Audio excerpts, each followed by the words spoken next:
Penyebab kematian selebgram Lula Lava hingga kini masih terus diselidiki Polres Metro Jakarta Selatan. Penyelidikan dimulai dengan merangkai peristiwa penemuan jenazah, pengolahan barang bukti, pemeriksaan saksi hingga olah tempat kejadian perkara.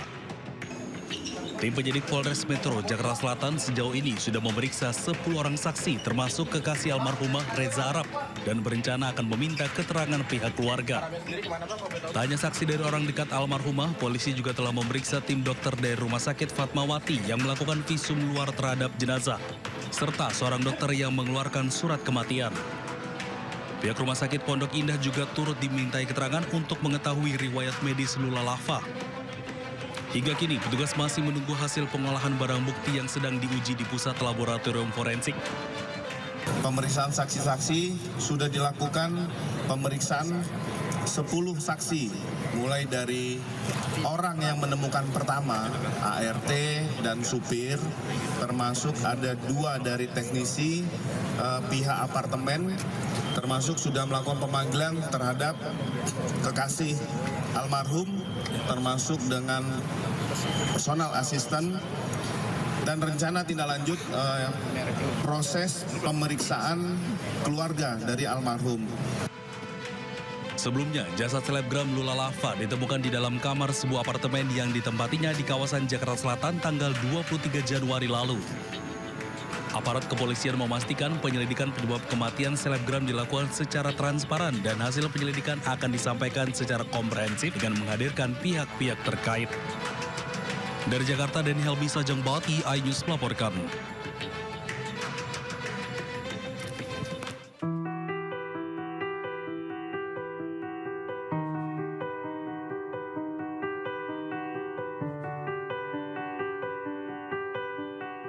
Semua udah semoga udah kirim doanya juga buat Lula.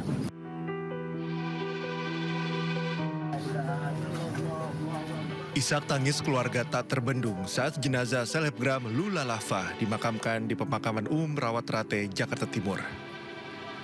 Termasuk musisi sekaligus YouTuber Reza Arab yang tak kuasa menahan tangis. Sementara tangis ibu Lula Lava pecah saat jenazah masuk ke liang lahat. Ia tak kuasa menahan tangis melihat jasad putrinya dikuburkan.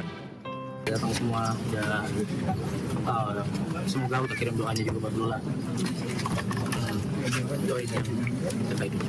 Enggak, Lula nggak pernah cerita apa-apa mengenai sakitnya. Dia juga nggak pernah cerita. Saya tahu dari orang terdekatnya, dia pembantu sama asisten. Nggak ada. Selebgram Lula Lava ditemukan meninggal dunia di sebuah apartemen di kawasan Dharma Wangsa, Kebayoran Baru, Jakarta Selatan pada Jumat malam. Dalam sebuah foto yang beredar memperlihatkan selebgram Lula Lava ditemukan meninggal dunia di dalam kamarnya.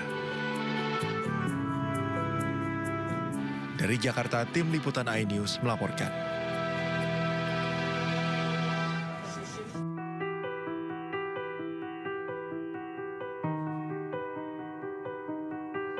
Polisi terus menyelidiki kasus kematian selebgram Lula Lava yang ditemukan tidak bernyawa di kamar apartemennya pada Jumat 24 Januari 2026. Dari hasil penyelidikan sementara, polisi mengungkap sejumlah fakta terkait kematian kekasih musisi Reza Arab itu. Saat olah tempat kejadian perkara pada Jumat 23 Januari di apartemen Lula, polisi menemukan sejumlah obat-obatan serta surat rawat jalan dari rumah sakit. Asisten rumah tangga Lula menyebut Lula sempat berobat pada malam hari sebelum ditemukan meninggal dunia. Polisi menyebut tidak ditemukan tanda-tanda penganiayaan dalam tubuh Lula saat ditemukan meninggal di atas tempat tidur di kamar apartemennya.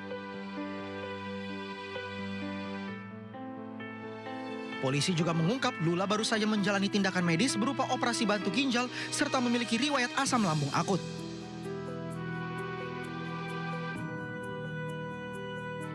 Asisten rumah tangga Lula mengaku mendengar erangan kesakitan dari dalam kamar Lula dini hari sebelum ditemukan meninggal.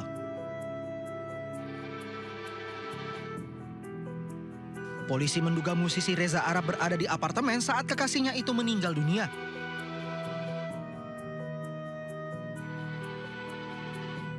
Polisi memeriksa barang bukti yang diamankan dari apartemen Lula termasuk tabung gas Weping atau gas tertawa.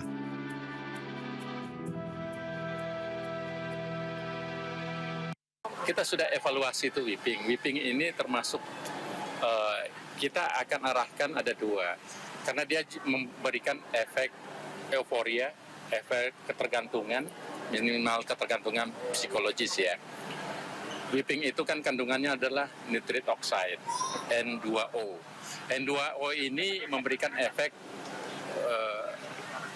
bisa rileks dan seterusnya. Tapi dampaknya dalam fase kualitas dan kapasitas tertentu dalam sistem darah kita, dia menimbulkan ketergantungan. Dan dampaknya, walaupun masih dievaluasi sekarang, tapi saya kira salah satu influencer yang meninggal itu salah satunya faktor itu.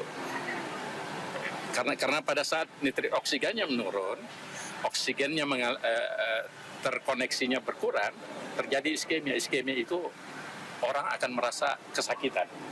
Dan akibat dari rasa sakit dan nyeri itu, ujung-ujungnya kan bisa meninggal. Jadi Badan POM punya atensi besar terhadap nitric oxide, termasuk whipping.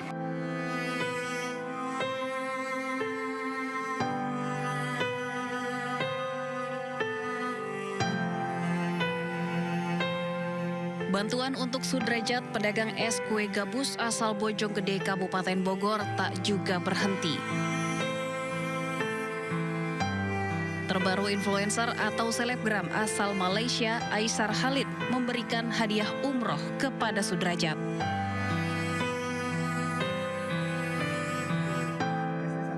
Aisyar bersimpati kepada Sudrajat dan mendatangi rumahnya di Bojonggede. Sudrajat pun tak bisa menahan haru bersama istrinya usai diberikan hadiah umroh oleh Aisyar Khalid. Sudrajat bersama istri rencananya akan berangkat umroh pada 6 Februari 2026. Di saat bersamaan, Aisyar Khalid juga memberikan bantuan uang tunai kepada Sudrajat.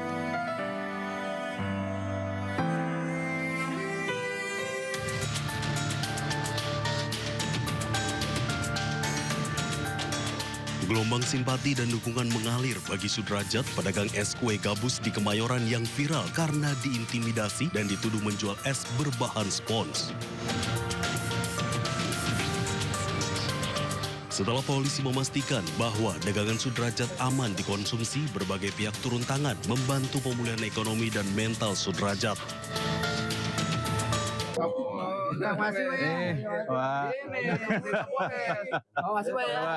Ya mudah-mudahan manfaat bisa buat jualan sama mana ya, ini buat nambah modal ya.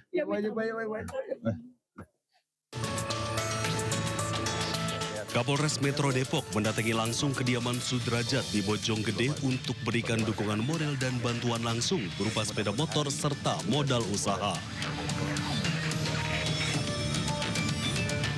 Hari ini kami hadir di sini untuk bisa sedikit memberikan bantuan kepada beliau. Mudah-mudahan ini bisa membawa manfaat untuk usaha beliau. Apa aja itu Pak? Motor dengan sedikit modal usaha untuk beliau. Ya, terima kasih. Pak, udah koordinasi belum kan dengan dari Kemayoran? Apakah udah ada koordinasi mengenai kasus Bapak ini? Tadi seperti saya sampaikan, kapasitas kami di sini, beliau sebagai warga kami di wilayah hukum Polres Metro Depok. Kalau untuk yang lain-lain, itu nanti dari Polres Jakarta Pusat. Ya. Takutnya saya mau 3 kali 4 kali aku digebuk, pakai kayu, pakai apa, itu saya mati konyol. Enggak, kan udah ada anunya. Iya, takutnya diincar sama Kemayoran.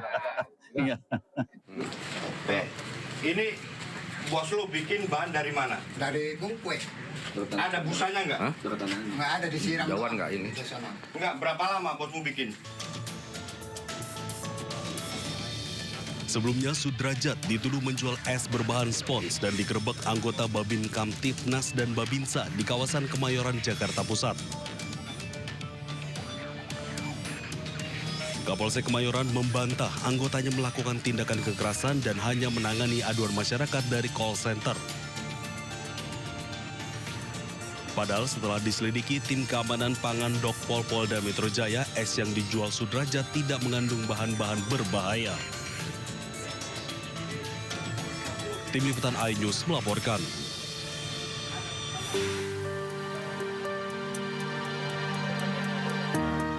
Warga perumahan Geria Asri Kecamatan Tambun Selatan, Kabupaten Bekasi, Jawa Barat dikejutkan dengan penemuan jasad wanita di sebuah danau.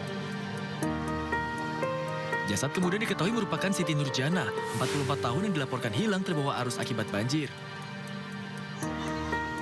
Menurut kerabat, korban meninggalkan rumah saat banjir tanpa sepengetahuan keluarga. Saat hendak dicari, korban tidak ditemukan hingga akhirnya dilaporkan hilang. Setelah mendapat laporan dari petugas, kepolisian bersama tim SAR gabungan melakukan pencarian. Korban pun berhasil ditemukan tim SAR di sebuah danau yang tidak jauh dari rumah korban.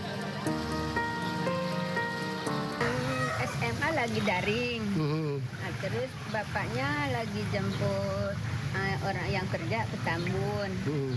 Nah di situ berdua sama anak yang perempuan. Nah diajak masuk ke dalam. Ibunya marah-marah. Terus akhirnya yang anaknya itu masuk dalam. Pas keluar lagi ibunya udah nggak ada. Oleh petugas tim SAR, jasad korban kemudian dievakuasi dan dibawa ke rumah duka. Dari Kabupaten Bekasi, Jawa Barat, Didi Junaidi dan Agus Rohim, A-News melaporkan.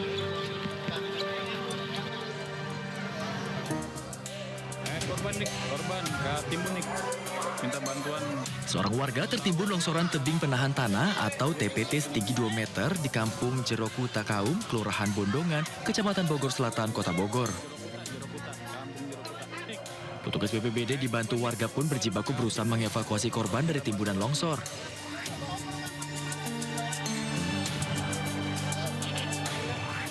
Evakuasi pun baru berhasil dilakukan usai 1 jam. Meski korban sempat dilarikan ke rumah sakit, namun nyawanya tidak bisa diselamatkan. Peristiwa longsor sendiri terjadi setelah kawasan Bogor diguyur hujan deras pada Kamis sore hari. Hobinya TPT ya, TPT amruk. Kira-kira tadi jam 6.20-an lah. Sudah adzan maghrib. Jam segituan. Tingginya kira-kira 2 meteran lah, 1,5 meter antara 2 meter gitu. Jadi nggak terlalu tinggi, cuman TPT-nya dari batu gitu ya, ininya nimpa ada korban namanya Ibu Mimin. Atas peristiwa ini, Pemkot Bogor pun menghimbau kepada masyarakat untuk tetap waspada di tengah kondisi cuaca ekstrim. Dari Bogor, Jawa Barat, Andi Firmansyah, A-News melaporkan.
Bantuan.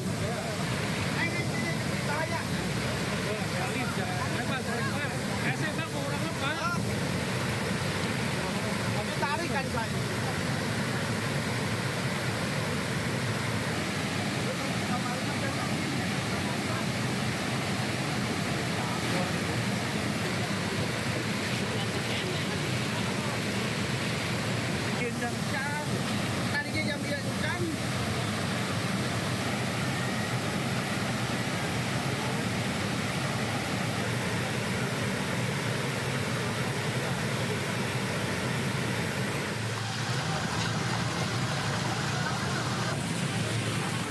Beginilah kondisi ruas Jalan Kapuk Muara, Penjaringan, Jakarta Utara yang masih terendam banjir dengan ketinggian air mencapai 20 hingga 50 cm pada Kamis malam.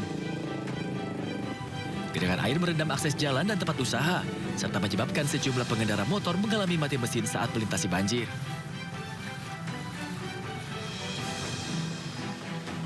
Tak hanya itu, air juga masuk ke dalam rumah warga sehingga aktivitas warga yang ingin keluar masuk kawasan tersebut menjadi terganggu. Menurut warga, banjir yang terjadi sejak pagi hari ini dipicu oleh meluapnya aliran Kali Cagak serta hujan dengan intensitas tinggi. Akibatnya sekitar 3 rukun warga di kawasan Kapuk Muara yang terdampak banjir. Diketahui banjir di kawasan ini telah terjadi 3 kali dalam 2 pekan terakhir. Warga pun berharap pemerintah segera mengambil langkah nyata untuk mengatasi banjir yang terus berulang. Dari Jakarta, Rizky Pahluvi, A-News melaporkan.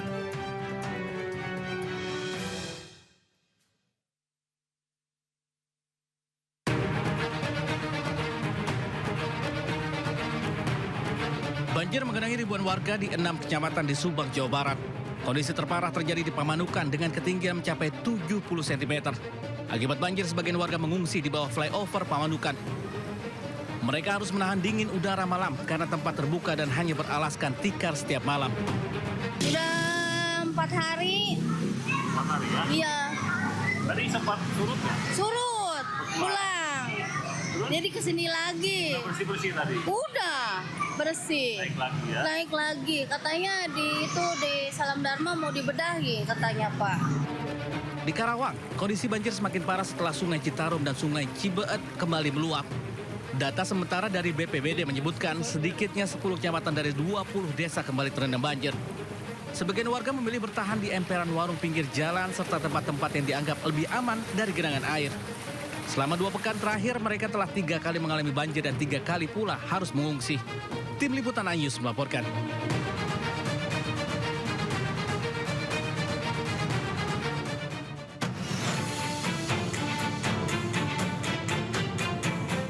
Mesin pompa penyedot banjir meledak dan terbakar di rumah pompa Kalimati, Kota Bekasi, Jawa Barat.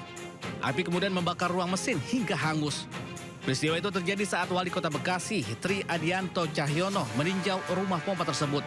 Api nyaris menyambar kendaraan wali kota yang terparkir. Diduga mesin pompa itu kelebihan beban karena sudah beberapa hari terus menyala.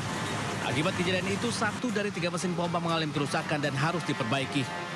Untuk sementara, Pemkot Bekasi menambah pompa portable untuk memaksimalkan proses penyedotan air. Dari Bekasi, Jawa Barat, Rahmat Hidayat, A-News melaporkan.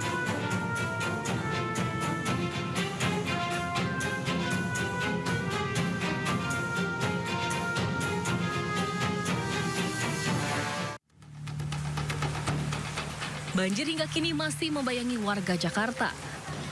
Berdasarkan data terbaru BPBD tahun 2006, sejumlah wilayah tercatat sebagai daerah rawan banjir dan patut diwaspadai. Di Jakarta Barat, 8 Kali Angke dan Pesanggerahan mengancam kawasan Rawabuaya serta Kedaung Kali Angke. Tak jauh berbeda, Kampung Melayu dan Bidara Cina di Jakarta Timur tetap menjadi zona merah utama akibat air kiriman dari hulu. Sementara di pusat kota, masalah drainase masih mengintai kawasan Karetengsin dan Petamburan. Jakarta Selatan menjadi wilayah paling rawan terutama di Kelurahan Rawajati dan Pejaten Timur. Luapan Kali Ciliwung jadi penyebab utama wilayah ini tergenang. Bergeser ke utara, pola ancaman berubah. Bukan lagi hanya air kiriman, namun banjirop menjadi ancaman nyata di Pluit hingga Marunda. Sebagai upaya antisipasi, warga dihimbau agar selalu memantau posisi tinggi permukaan air melalui aplikasi Jaki dan menyiapkan tas siaga bencana. Pemerintah Provinsi DKI Jakarta juga telah menyiagakan ratusan pompa air untuk mempercepat surutnya genangan. Tim Liputan A-News melaporkan.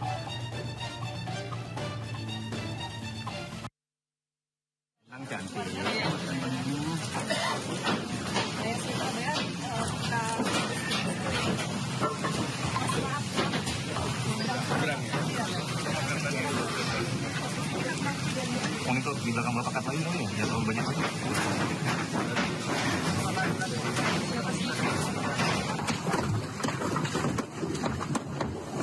Maka dengan demikian saya sudah memutuskan untuk PJJ maupun orang mau work from home itu sampai dengan 1 Februari. Dan kemudian yang juga penting adalah karena curah hujannya ini masih panjang dan juga harus dilakukan OMC, saya sudah memberikan persetujuan kalau diperlukan untuk OMC. Karena kemungkinan curah hujannya masih tinggi termasuk hari ini.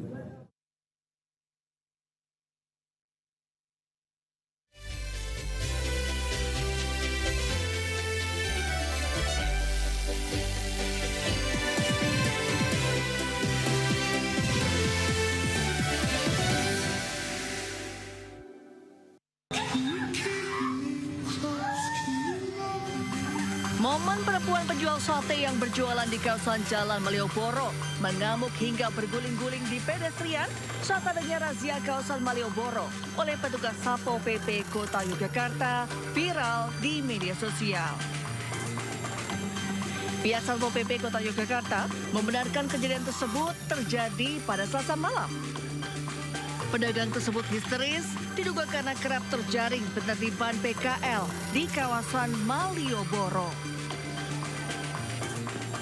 Selain itu, saat pelaksanaan operasi, pedagang tersebut bermaksud lari menghindari petugas, namun terpeleset dan dagangannya ikut terjatuh berhamburan.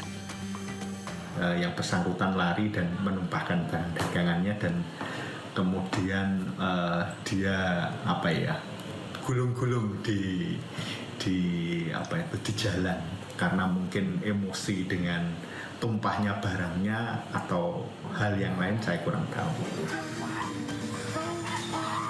Satpol PP Kota Yogyakarta menegaskan penertiban PKL Malioboro sesuai Perda Kota Yogyakarta dan dilakukan dengan pendekatan persuasif dan juga humanis. Dari Kota Yogyakarta, Daerah Istimewa Yogyakarta, Gali Wisma, iNews melaporkan.